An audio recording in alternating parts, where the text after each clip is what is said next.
이 시간 함께 보실 하나님의 말씀은 요한복음입니다. 요한복음 1장 1절에서 13절까지 말씀을 함께 보도록 하겠습니다. 요한복음 1장 1절에서 13절까지의 말씀입니다.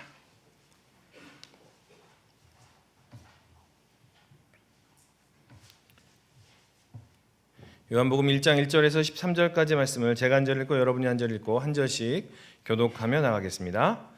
태초에 말씀이 계시니라. 이 말씀이 하나님과 함께 계셨으니 이 말씀은 곧 하나님이시니라. 만물이 그로 말미암아 지은 바 되었으니 지은 것이 하나도 그가 없이는 된 것이 없느니라. 빛이 어둠에 비추되 어둠이 깨닫지 못하더라. 그가 증언하러 왔으니 곧 빛에 대하여 증언하고 모든 사람이 자기로 말미암아 믿게 하려 함이라. 참빛 곧 세상에 와서 각 사람에게 비추는 빛이 있었나니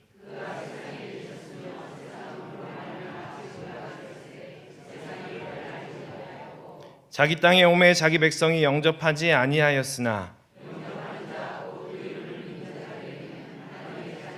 함께 읽겠습니다. 이는 혈통으로나 육정으로나 사람의 뜻으로 나지 아니하고 오직 하나님께로부터 난 자들이니라. 아멘.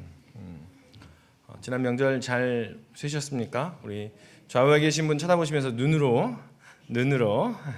인사하겠습니다. 새해 복 많이 받으세요. 오늘부터 이제 저와 함께 요한복음의 말씀을 함께 나누게 되었습니다. 제가 목사님 함께 계셔서 그런데 목사님 한 지 12년 됐는데요.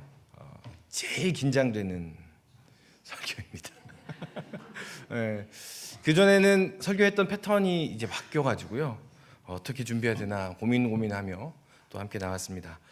먼저 이 요한복음을 함께 보면서 우리가 기억해야 될 것이 있습니다. 이 요한복음이 어떤 환경에서 쓰여졌는가, 그리고 누구를 위해서 썼는가라는 것들을 항상 마음에 두고 이 요한복음을 읽어 나가야 할 것입니다. 이 요한복음은 예수님 주후 90년 즈음에 에베소에서 쓰여진 것으로 기록이 되어 있습니다. 그런데 그 당시에는 어떤 상황이었냐면 여러 나라에 흩어진 기독교인들이 유대인으로 하여금 미움과 시기와 질투를 받던 그런 상황이었습니다. 그전에는 예수님이 승천하시고 난 다음에 한 30년 동안에는 그냥 그렇게 공존해 있었습니다. 그런데 어느 시점부터인가 유대인들과 서로 사이가 좋아지지 않았습니다. 그래서 유대인들이 이 기독교인들을 미워하고 배척하는 그러한 일들이 일어나는 시점이었습니다. 이러한 상황에 놓인 기독교인들에게 20장의 31절 요한 이렇게 말합니다. 오직 이것을 기록함은 너희로 예수께서 하나님의 아들 그리스도이심을 믿게 하려 함이요 또 너희로 믿고 그 이름을 힘입어 영생을 얻게 하려 함이라 라고 이 요한복음을 쓴 목적을 기록해 놓고 있습니다. 당시에 믿음을 지키는데 생명이 위협받고 믿음을 지키는 일이 하는 일에 장애가 되는 그러한 상황이었습니다. 그럼에도 불구하고 믿음을 지킵시다 라고 이 요한복음을 쓰고 있는 것입니다.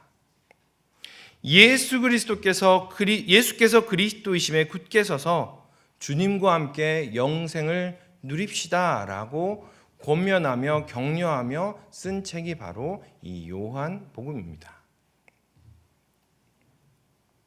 그런데 이 공관복음이라고 하는 마태, 마가, 누가복음은 이 요한복음과 조금 다릅니다. 이 마태, 마가, 누가복음은 예수님의 인간 되신 예수님의 초점을 맞추어 쓴 책입니다. 그래서 마태복음과 누가복음에는 뭐가 나오죠? 족보가 나옵니다. 인간 되신 예수님의 모습을 이렇게 강조하기 위해서 족보가 나오는데 이 요한복음은 오늘 함께 나눌 1장 1절에서부터 태초에 말씀이 계시니라 라고 하시면서 예수 그리스도의 하나님 되심을 강조하여서 쓴 책이 바로 요한복음입니다.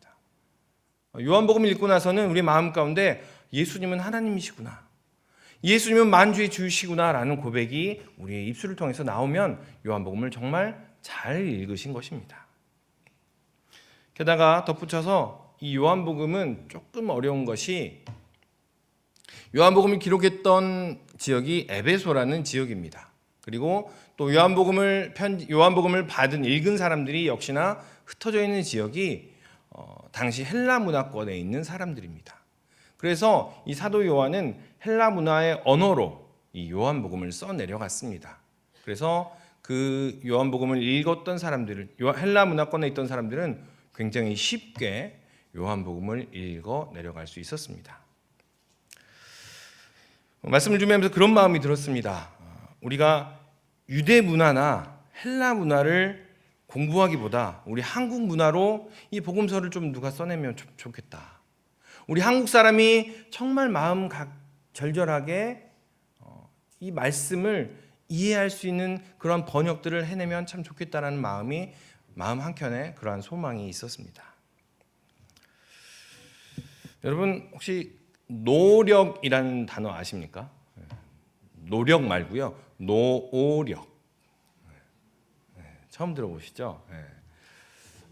네가 성공하지 못하는 것은 네가 노력하지 않아서 그런 거야. 네가 승리하지 못한 것은 네가 노력하지 않아서 그런 거야.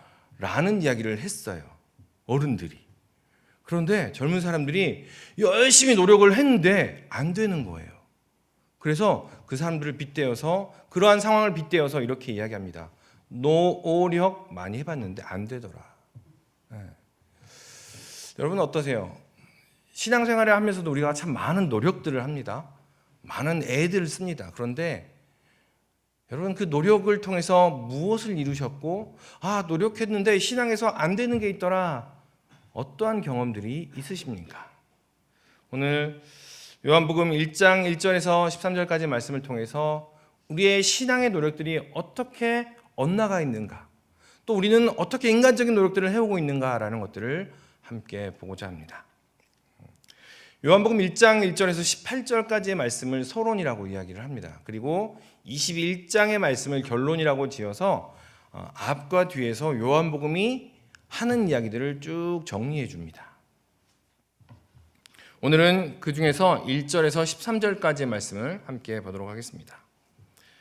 1절 요한복음 1장 1절에서 5절까지의 말씀을 우리 다시 한번 읽어 보도록 하겠습니다. 시작. 태초에 말씀이 계시니라. 이 말씀이 하나님과 함께 계셨으니 이 말씀은 곧 하나님이시니라. 그가 태초에 하나님과 함께 계셨고 만물이 그로 말미암아 지은 바 되었으니 지은 것이 하나도 그가 없이는 된 것이 없느니라. 그 안에 생명이 있었으니 이 생명은 사람들의 빛이라. 빛이 어둠에 비치되 어둠이 깨닫지 못하더라. 아멘. 이 구절을 읽으면 어디가 생각나십니까? 어디요? 창세기 1장 1절은 태초에 하나님이 천지를 창조하시니라. 요한복음 1장 1절은 태초에 말씀이 계시니라. 아마도 창세기의 그 상황, 그리고 창세기가 쓰여진 상황, 그리고 오늘 요한복음 1장이 쓰여진 상황, 그리고 지금 이 요한복음 1장을 읽는 우리의 상황 순간순간마다 하나님께서 우리에게 창조, 하나님의 창조가 의미하는 것이 무엇인가? 라는 질문을 던지고 계실 것입니다. 요한복음 1장 1절 태초에 말씀이 계시니라. 이 말씀이 하나님과 함께 계셨고 이 말씀이 하나님이시며 이 말씀은 생명이며 빛이다 라고 선포하고 계십니다. 이 태초의 이야기는 창세기에 한 번, 이 창세기를 기록했던 시기에 한 번, 그리고 이 요한복음에 한 번, 그리고 또한 이 요한복음 1장 1절에서 5절까지 읽는 이 순간에 한 번 더 각각의 우리의 시대에 맞추어서 그 의미들이 있다라고 성경은 이야기합니다. 이 세상 모든 만물을 창조하신 여호와 하나님이 바로 우리가 믿는 하나님입니다. 그냥 구약에 저기 쓰여져 있는 그 하나님이 아니고요. 이 요한복음을 읽을 때마다 그 하나님이 바로 내가 믿는 하나님이며 내가 고백하는 하나님이군요 라는 것을 우리에게 말해주고 있다는 것입니다. 그런데 단지 그렇게 머릿속에만 있는 것이 아니라 우리의 삶의 순간순간마다 어떻게 하나님께서 그것을 창조해 가실까? 어떻게 하나님께서 태초에 말씀으로 계셨던 그 하나님께서 우리의 삶 속에 역사하실 것인가? 라는 것들을 기대를 불러일으키는 그러한 구절이라는 것입니다. 아마도 이 요한복음을 읽은 독자들은 그러했을 것입니다. 여러분이 비록 흩어져 있지만, 여러분이 비록 내가 믿는 사람입니다 라고 이야기할 수 없지만, 내가 믿는 사람이라고 이야기하는 것이 여러분의 생업에 방해가 되고 핍박이 되어지지만 굴복하지 마십시다. 굽히지 마십시다. 그것을 붙들고 하나님께서 그것을 창조하셨으니 그 창조하신 하나님을 온전히 붙들고 나아가십시다 라고 이야기를 하고 있는 것입니다. 그런데 이 태초에라는 말의 헬라어는 엔아르케라는 단어입니다. 그런데 이 단어가 태초에라고 하는 어려운 단어보다는 시작에라는 의미도 있습니다. 시작에 말씀이 계셨습니다. 시작부터 줄곧 말씀이신 하나님께서 함께 하셨습니다. 이 시작을 우리는 종종 대체로 그냥 우주의 시작, 빅뱅이다, 여러 가지 많은 것들을 이야기하면서 그때의 시작만을 생각을 합니다. 그런데 3절에서는 이렇게 말씀하십니다. 만물의 시작 때에 말씀이신 하나님께서 계셨습니다. 만물이 그로 말미암아 지은 바 되었으니 지은 것이 하나도 그가 없이는 된 것이 없느니라. 모든 만물이 시작할 때, 그때에 말씀이신 하나님께서 함께 하셨습니다. 만물의 시작부터 말씀이신 하나님께서 함께 하셨고 그 안에 생명과 빛을 주셨습니다. 그리고 지금 이 자리에 우리의 시작에도 말씀이신 하나님께서 함께 하십니다 라고 이야기를 하고 있는 것입니다. 단순히 이 시작, 태초라는 이야기가 수천 년 전 우주가 시작되는 것을 의미하지 않습니다. 우리가 시작하는 것, 우리가 시작되는 그 시점마다 말씀이신 하나님께서 함께 하고 계신다라는 것입니다. 다시 말하면 우리 모든 만물과 하나님께서 함께 하시며 그 안에 생명과 빛을 주셨다라고 선포하고 계십니다. 그런데 이 만물이라는 것은 계급과 지역과 성별과 그 어떠한 것과도 차별이 없는 것입니다. 하나님을 알지 못하는 이들도 만물에 속하고 다른 종교를 가지고 있는 이들도 만물에 속합니다. 심지어 하나님을 부인하는 이들조차도 만물에 속합니다. 하나님께서는 그 모든 만물의 시작에 함께 하시고 그들을 주관하신다라고 이야기를 하고 있는 것입니다. 우리는 종종 이렇게 생각을 합니다. 교회 안에, 예배당 안에 있는 우리들만 만물일 것이다. 하나님은 우리들만 주관하신 분이시다라고 생각을 합니다. 아니요.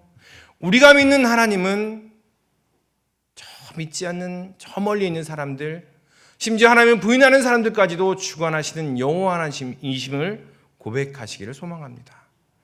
그들과도 함께 하시며 그들의 마음 가운데도 함께 하시는 분이 바로 우리가 고백하는 만주의 주, 만유의 여호와 하나님이심을 고백하시기를 소망합니다.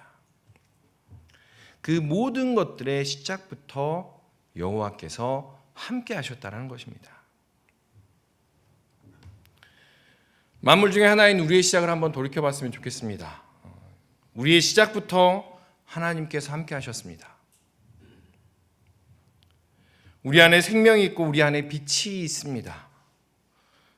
우리가 교회에 나오기 시작하면서 하나님께서 함께 하셨을까요? 이전에는 하나님께서 함께 하지 않으시다가 교회에 나오기 시작하니까 하나님께서 우리와 함께 하셨을까요? 우리가 교회에 등록하여 새가족 교육을 마치고 새가족 신방을 마친 순간부터 하나님께서 우리와 함께 하셨을까요? 성경은 그렇게 말하고 있지 않습니다. 그 순간 하나님께서 함께 하시는 것이 아니라 우리의 삶이 우리의 생이 시작되는 그 순간부터 그리고 그 이후에 어떠한 것을 시작하든 그 시작하는 순간순간마다 하나님께서 함께 하시며 하나님께서 주관하신다라고 이야기하고 있는 것입니다.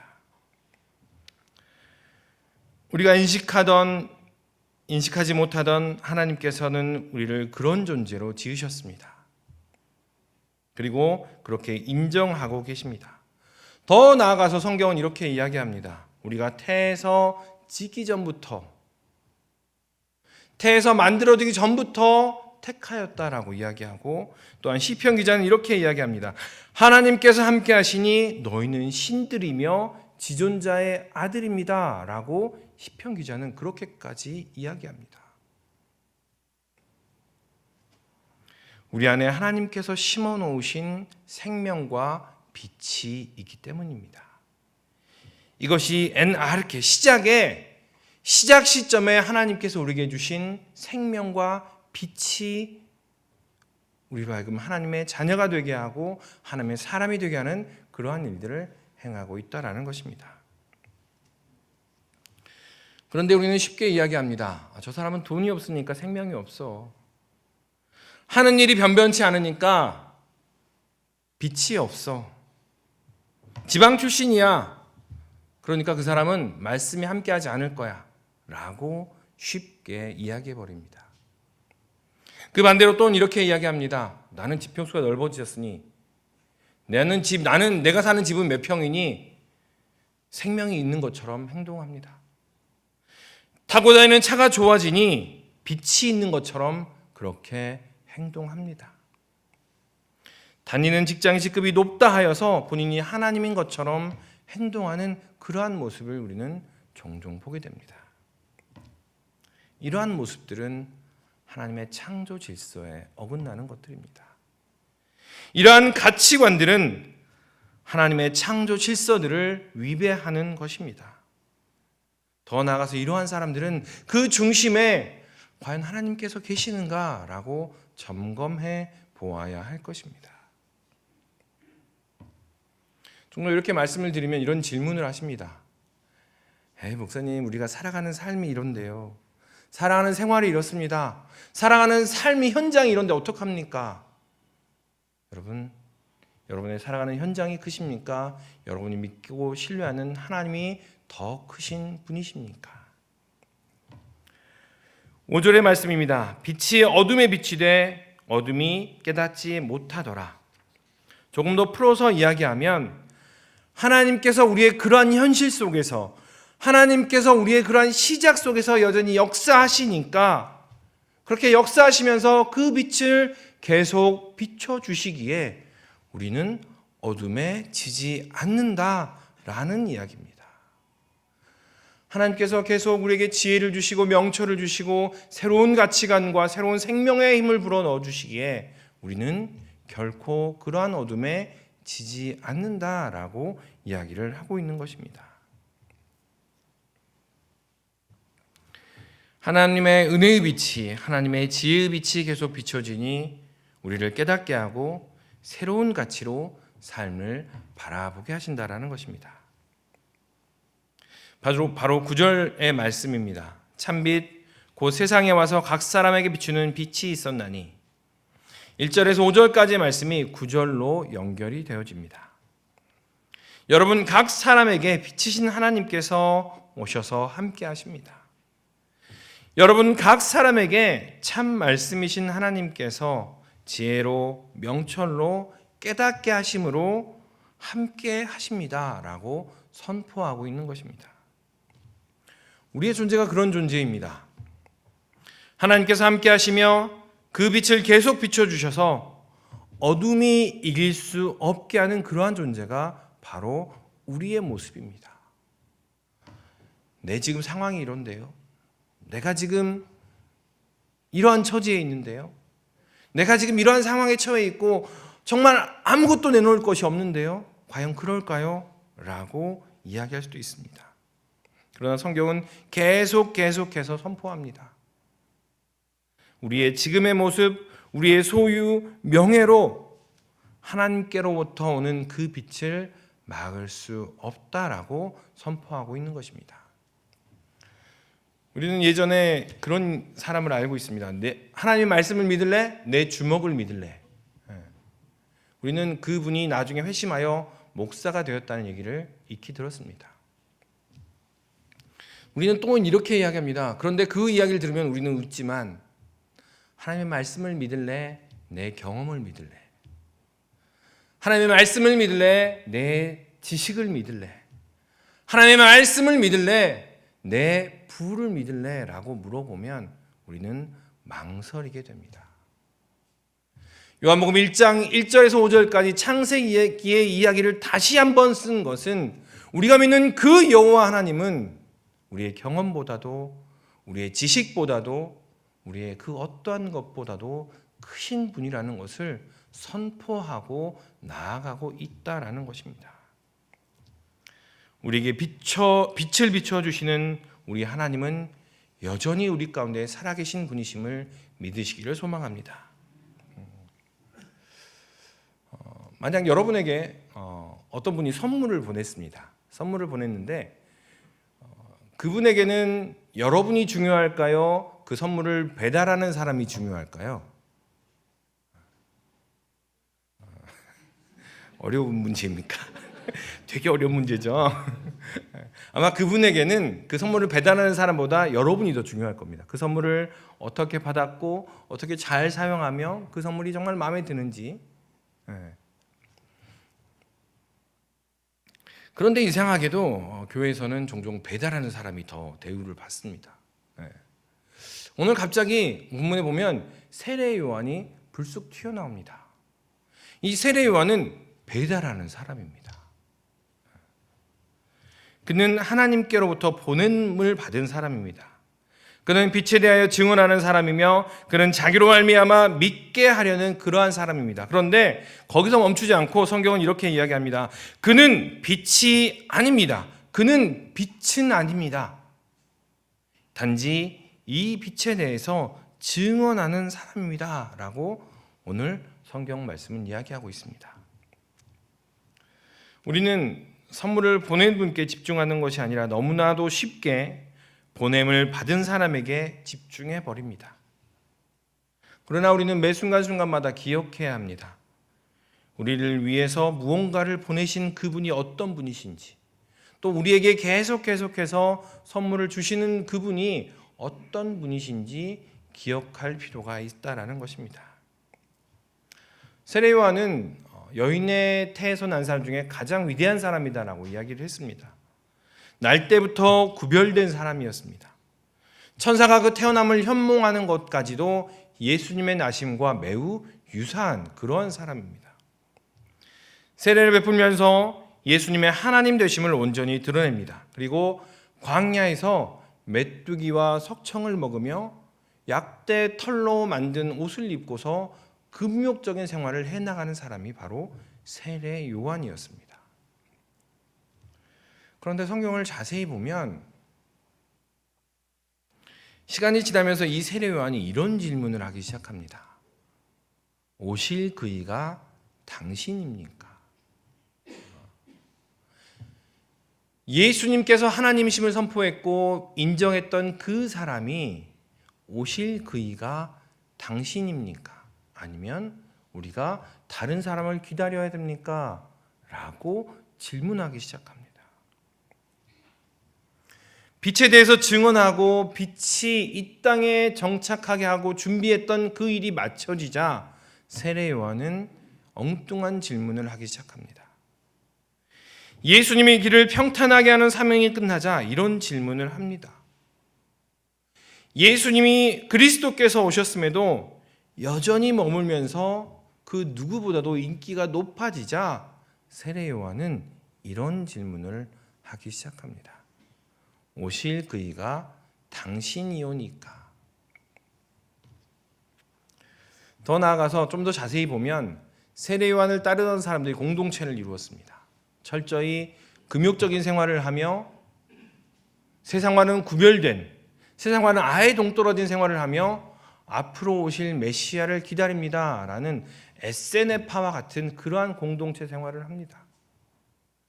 세례 요한이 여전히 보냄받은 사람으로서 그 사명을 깨닫고 그리스도께서 오셨음을 인정했더라면, 그것이 온전히 인정한 모습으로 더 나아갔더라면, 과연 나아갔다면 이 세례 요한을 따르던 사람들이 이러한 모습으로 남아 있었을까 우리는 생각해 볼 수 있습니다. 세례 요한은 보냄을 받은 사람입니다. 그런데 오늘 12절, 우리 12절 다 같이 한번 읽겠습니다. 12절 시작. 영접하는 자 곧 그 이름을 믿는 자들에게는 하나님의 자녀가 되는 권세를 주셨으니. 다른 성경책에서는 보냄을 받은 자라는 것들이 특히나 사도행전에서는 사도라는 명칭으로 사용이 됩니다. 그런데 특별히 요한복음에서는 보냄을 받은 자와 자녀를 구분하여 사용하고 있다라는 사실을 우리는 기억해야 합니다. 세례 요한은 보냄을 받은 자였습니다. 성경은 계속 그는 빛이 아닙니다. 그냥 빛을 준비하기 위해서 온 보냄 받은 자입니다. 그런데 영접하는 자는 하나님의 자녀가 된다라고 이야기를 하고 있습니다. 우리는 때때로 자주 보냄을 받았다는 사람에게 집중하고 그 보냄받은 사람이 하는 사역에만 집중을 합니다. 그런데 우리는 눈을 돌이켜서 보내신 분이 누구이며 하나님의 자녀로서 우리의 삶은 어떠해야 하는지 한번 점검해 볼 필요가 있습니다.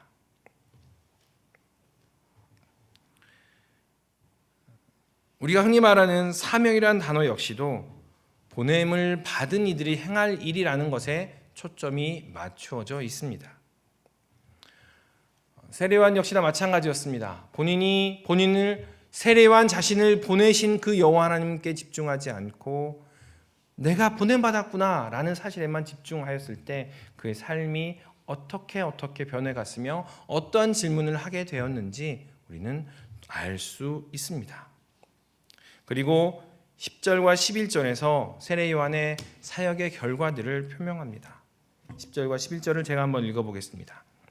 그가 세상에 계셨으며 세상은 그로 말미암아 지은 바 되었으되 세상이 그를 알지 못하였고 자기 땅에 오매 자기 백성이 영접하지 아니하였으나. 세상이 그를 예수 그리스도를 알게 하고 세상으로 하여금 예수 그리스도를 영접하게 하는 역할이 바로 세례 요한의 역할이었습니다. 그런데 몇 절 지나 바로 그러한 일들이 일어나지 않았음을 우리 사도 요한은 이야기를 하고 있는 것입니다. 우리는 사명보다 사명을 주신 분께 우선 집중해야 할 것입니다. 그 하나님과의 관계 안에서 생명과 빛으로 살아가는 것. 단순히 보냄받았으니 보냄받은 자로서의 일을 합니다 라는 것보다는 영접하는 자로서 하나님의 자녀로서 순간순간 살아가는 그 삶을 온전케 해야 될 필요가 있다라는 것입니다.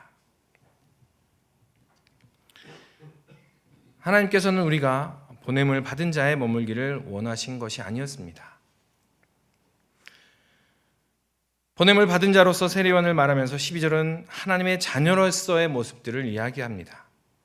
훈련을 열심히 받고 빛에 대하여 잘할 수 있도록 공부하는 그러한 모습만을 하는 것이 아니라 많은 훈련을 받지만 그의 삶은 변하지 않고 많은 공부를 하였지만 그의 가치관은 여전히 세상의 가치관과 똑같은 그러한 보냄받은 자가 아니라 하나님께서는 자녀를 바라셨다는 사실입니다.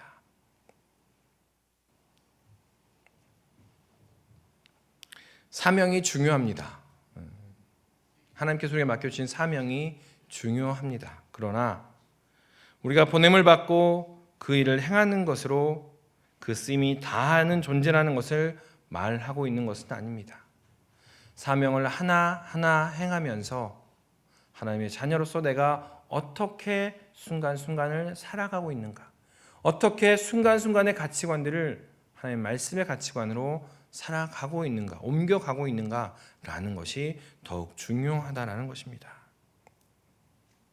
성경은 분명히 우리가 하나님의 자녀라고 이야기합니다.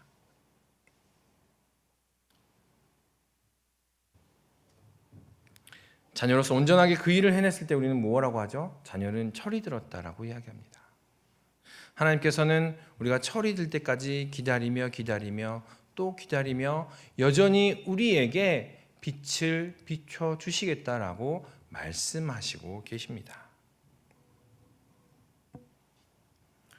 하나님께서는 우리에게 생명과 빛을 주시며 언제나 우리와 함께 하시겠다고, 그 빛과 생명과 그 말씀이신 여호와 하나님을 받아들이면 자녀로서 살아간다라고 이야기합니다.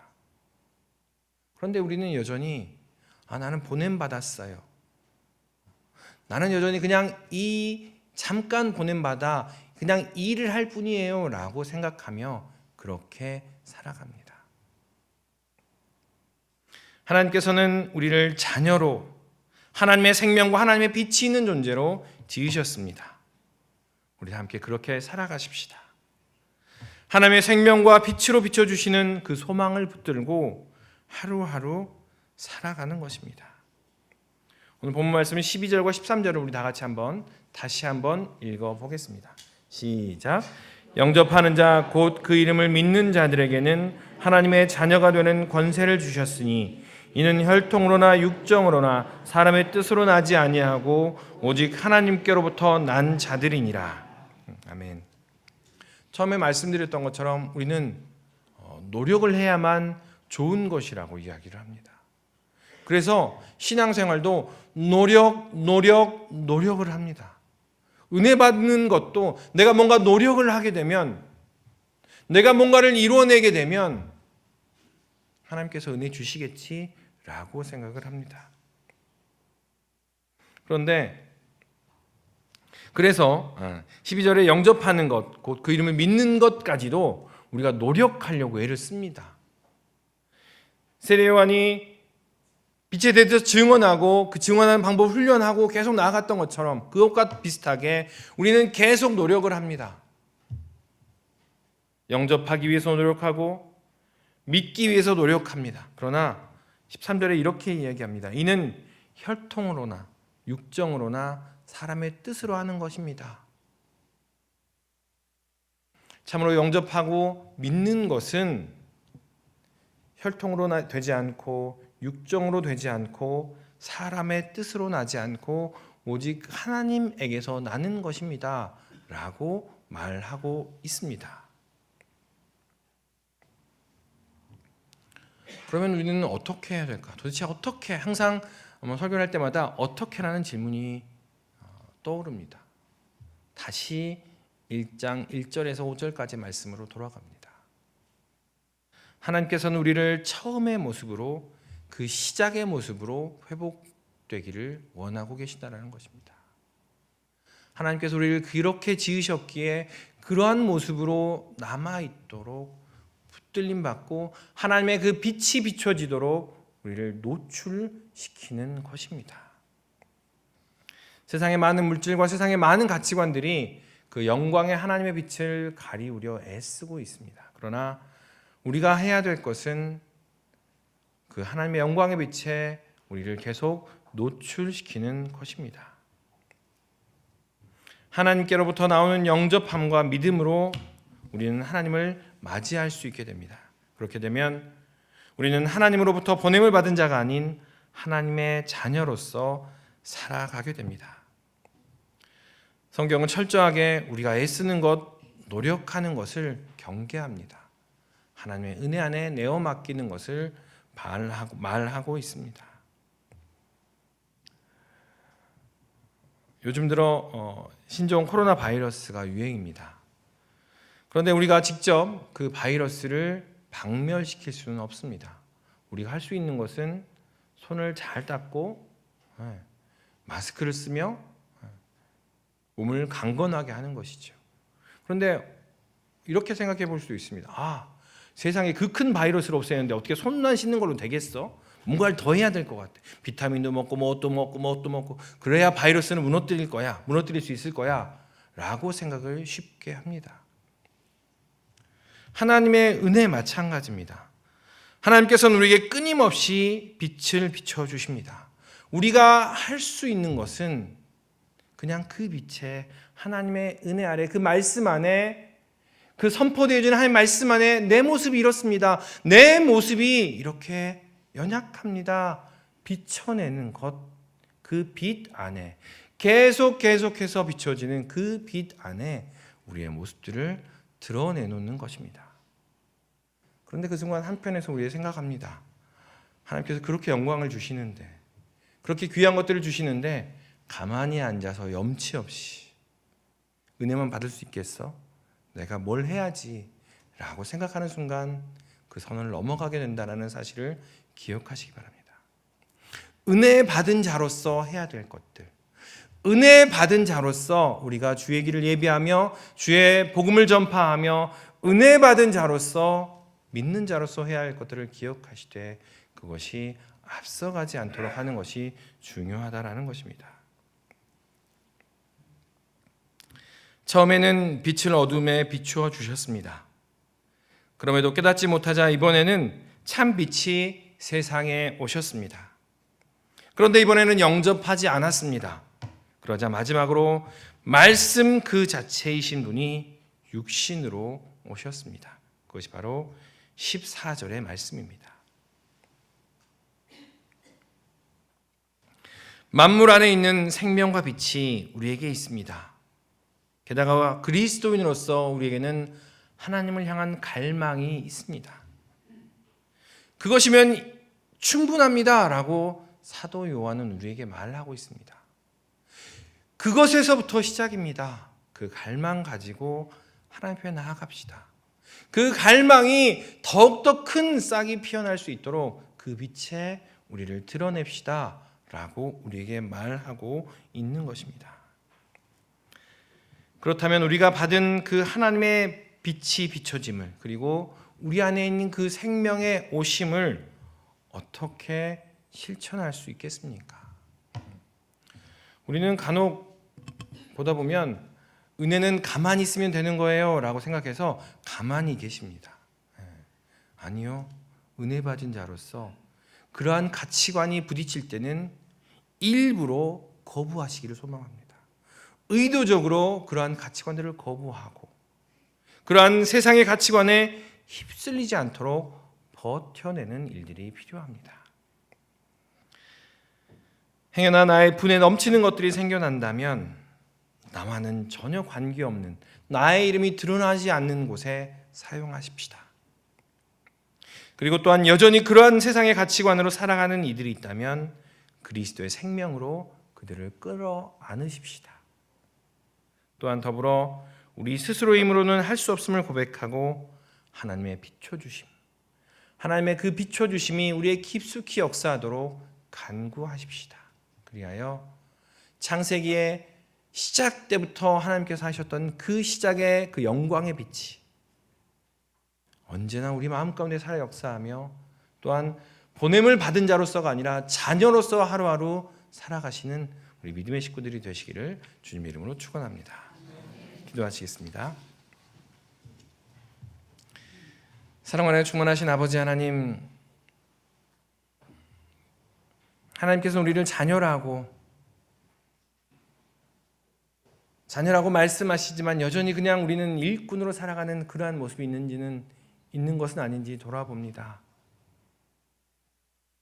주님께서 베풀어 주시는 주님께서 함께 하시는 그 사랑과 은혜들을 기억하게 하시사 자녀로서 주신 그 권세들을 함께 누리며 자녀로서 또한 행하여야 될 것들을 기억하며 온전히 나아가도록 인도하여 주시옵소서. 아버지 하나님, 주님께서 우리에게 맡겨주신 그 사명들을 기억하되 그 사명들을 주신 그 여호와 하나님 더욱더 기억하며 한 가족으로 섬기며 나아갈 수 있도록 인도하여 주시옵소서. 감사드리며 예수님 이름으로 기도하옵나이다. 아멘.